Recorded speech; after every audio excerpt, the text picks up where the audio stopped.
What's up, guys? Brett Appley here from DailyFanMMA.com, back with another UFC Quick Picks on the Mayo Media Network. We have UFC Orlando this weekend. Stephen Thompson versus Kevin Holland in the main event. We have 15 fights on the slate. And just from a macro perspective, guys, that's really important because we need big scores to win this week. It's not your typical 10, 11, 12 fight slate. Like 85, 90 point scores aren't going to get it done. It's kind of like that normally, but it's even more pronounced on a 15 fight slate. You have to be taking big risks. You need 100 plus points on nearly every spot of your lineup. So do not be afraid. We're also going to see lower ownerships than usual because of it, because there's 15 fights. Ownership's going to be more spread out. It means if you have a stand that you like, if you have a fighter or a fight that you like, don't be afraid to put some extra exposure onto them because you can create more leverage against the field. And overall, I think it's going to be a really fun slate too. It's not the best name value in the world, but a lot of fun fights, a lot of fights that should end inside the distance. As usual, I'm going to give you my favorite cash game play, tournament play, salary play, and a matchup I like from a DraftKings perspective. And before I do, make sure you subscribe to the channel. As always, like the video and comment below.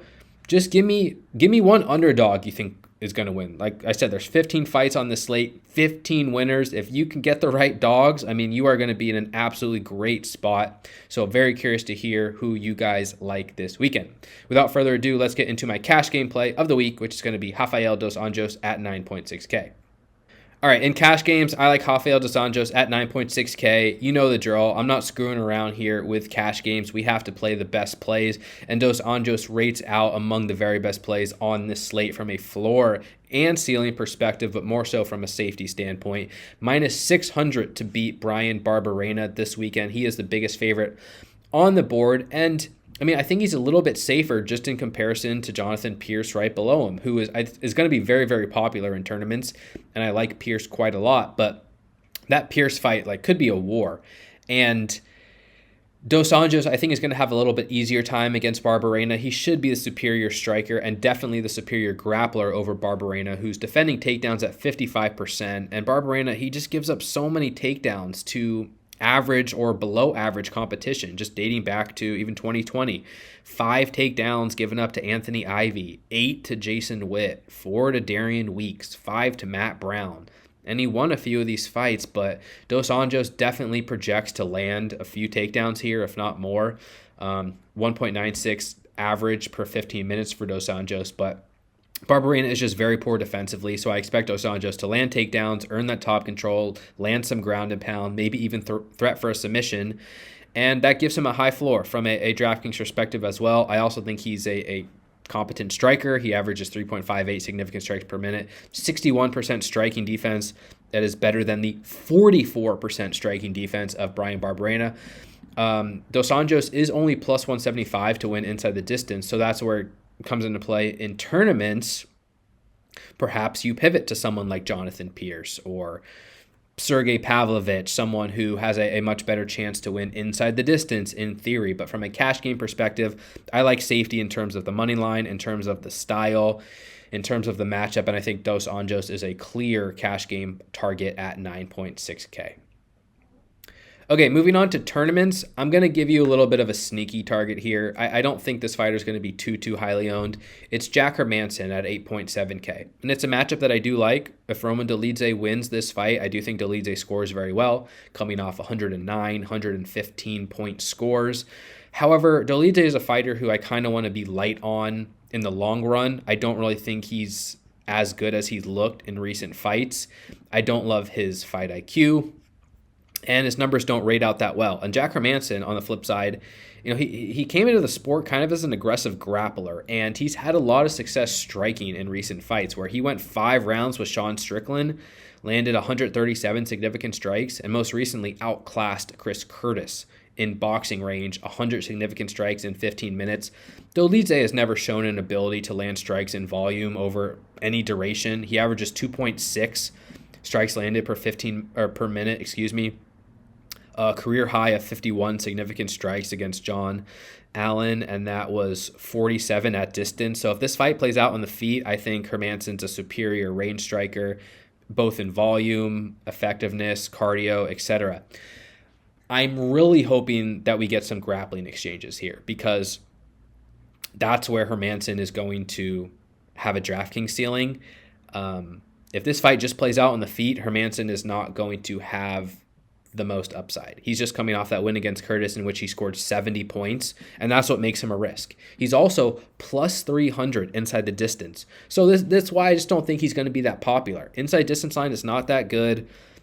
Coming off wins that didn't score that well against a popular underdog, Hermansson is almost more of a contrarian target. However, I really love his ability to finish fights on the ground. I mean, you have to look back to 2019 and 2018, and I think it's out of people's memory, but this is a guy who had Jonathan Pierce type performances, 138, 122, 121, 117, 110. He's putting up big scores because he can land takedowns, and he throws a ton of ground and pound, and he's got a good guillotine. And Roman Dolidze defends takedowns at 33%, in part because he will just fall on his back to attack a leg lock.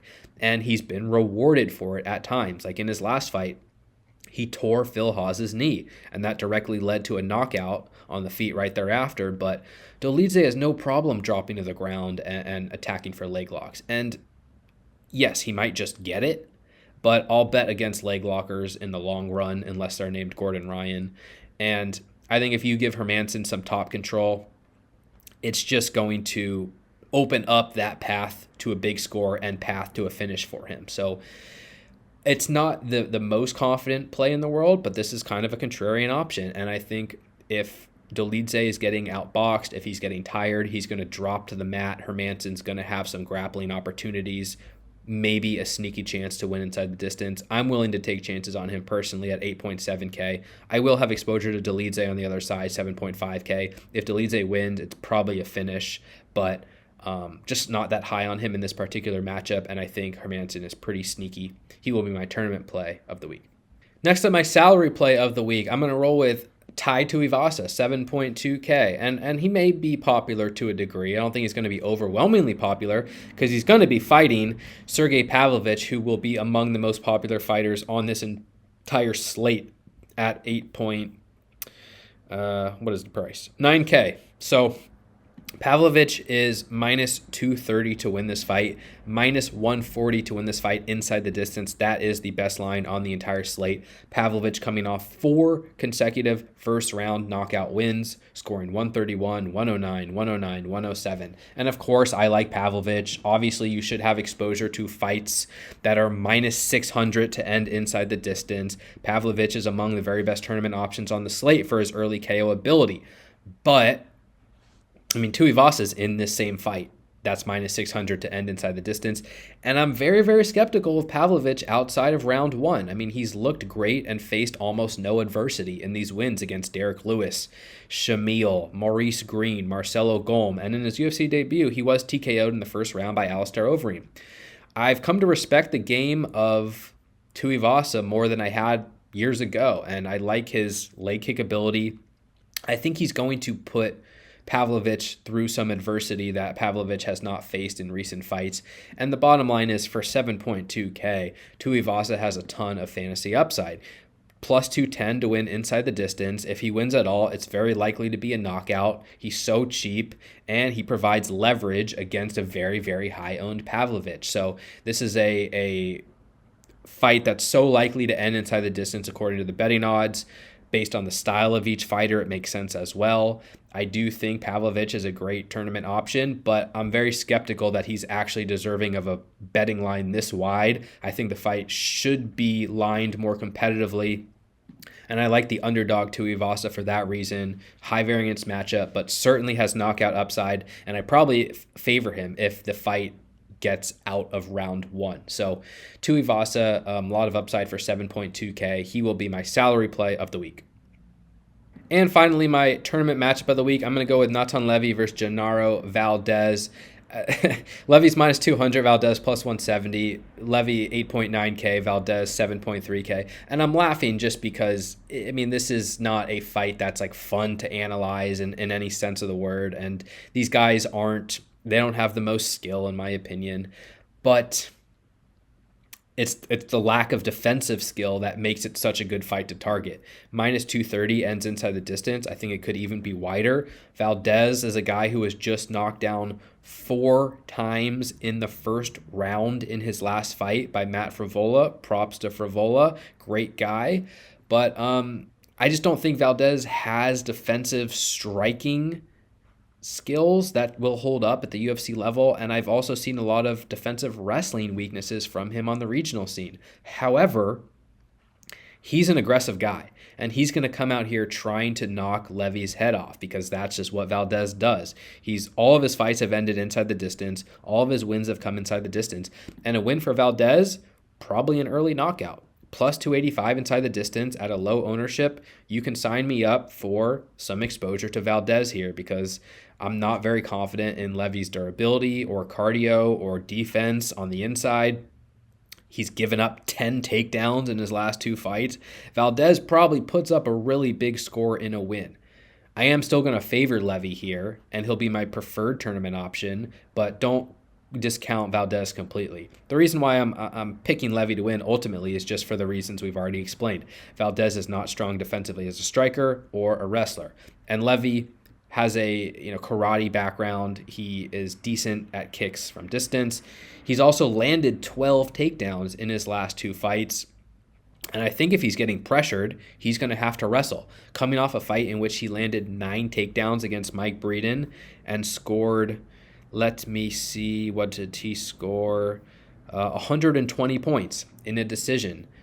He's plus 100 to win inside the distance here. So a lot of finishing upside, plus an aggressive style that Valdez is going to bring. We're going to see a lot of exchanges. And I think a lot of grappling upside for Levy in a victory, some KO equity as well. I also probably favor him over the distance if the fight gets out of round 1, round 2. But I expect the winner to put up a very strong score here, potentially a sneaky fight considering the lack of name value. But that is one of my favorite tournament matchups on this slate. All right, guys, that's going to do it for this week's UFC Quick Picks. Thank you so much for the support. You can follow me on Twitter, Brett Appley, _T_P, dailyfanmma.com for all your DraftKings breakdowns needs. Just got off the podcast, an hour-and-a-half podcast with my guy, Gambles Gordo, breaking down every single fight on the slate. Make sure you check that out if you're interested. Until then, good luck, best of luck, and stay safe out there. We'll talk to you all soon. Bye, everybody.